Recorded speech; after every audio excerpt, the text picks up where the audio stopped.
Hello everyone and welcome to our channel again. তো বন্ধুরা, আপনাদেরও কি যখন আপনারা ফোনে ইউটিউব দেখেন তখন খুব তাড়াতাড়ি আপনাদের যে ইন্টারনেট ডেটা সেটা শেষ হয়ে যায়? তো আজকের এই ভিডিওটি লাস্ট অব্দি অবশ্যই দেখুন। কয়েকটা সেটিংস আপনাদের ইউটিউবে সেগুলোকে অন করতে হবে, তাহলেই কিন্তু আপনাদের যে ইন্টারনেট ডেটা সেটা সারাদিন থাকবে এবং আপনি সারাদিন ইউটিউবও দেখতে পারবেন। তো চলুন ভিডিওটা শুরু করা যাক। এর জন্য সবার ফার্স্টে আমাদের যে ইউটিউব অ্যাপটা আছে সেটাকে ওপেন করতে হবে। ইউটিউব অ্যাপটা ওপেন করার পর দেখুন নিচে এখানে যে আপনার একটি প্রোফাইলের আইকন রয়েছে তার উপর ক্লিক করতে হবে। এরপর দেখুন একদম উপরে একটি সেটিংসের অপশান রয়েছে, তার উপর আমাদের ক্লিক করতে হবে। এবার একটুখানি আমাদের নিচের দিকে আসতে হবে।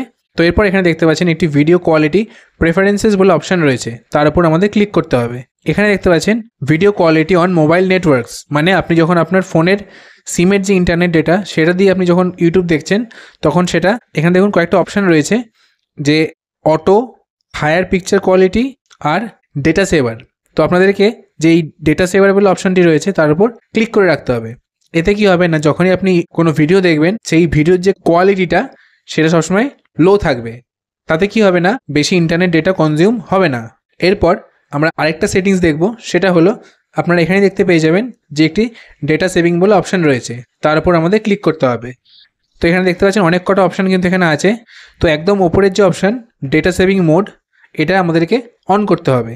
তো আপনারা এখানে দেখতে পেলেন যখন আমি একটা অপশান অন করলাম সব কটা এখানে অন হয়ে গেল। তো এর ফলে কি হবে না, যখনই আপনি এরপর কোনো কিছু ইউটিউবে কোনো ভিডিও দেখবেন আপনার কিন্তু ইন্টারনেট ডেটা খুব বেশি খরচা হবে না। তো এইভাবে কিন্তু আপনি আপনাদের ইউটিউবে এই দুটো সেটিংস অন করে ইন্টারনেট ডেটা বাঁচিয়ে রাখতে পারবেন এবং সারাদিন ইউটিউবে ভিডিও দেখতে পারবেন। তো আশা করি আপনাদের ভিডিওটি ভালো লেগে থাকবে আর হেল্পফুল লেগে থাকবে। ভিডিওটি ভালো লেগে থাকলে চ্যানেলটিকে অবশ্যই সাবস্ক্রাইব করবেন আর ভিডিওটিকে লাইক করবেন। চলুন দেখা হচ্ছে পরবর্তী একটি নতুন ভিডিওতে। Thank you.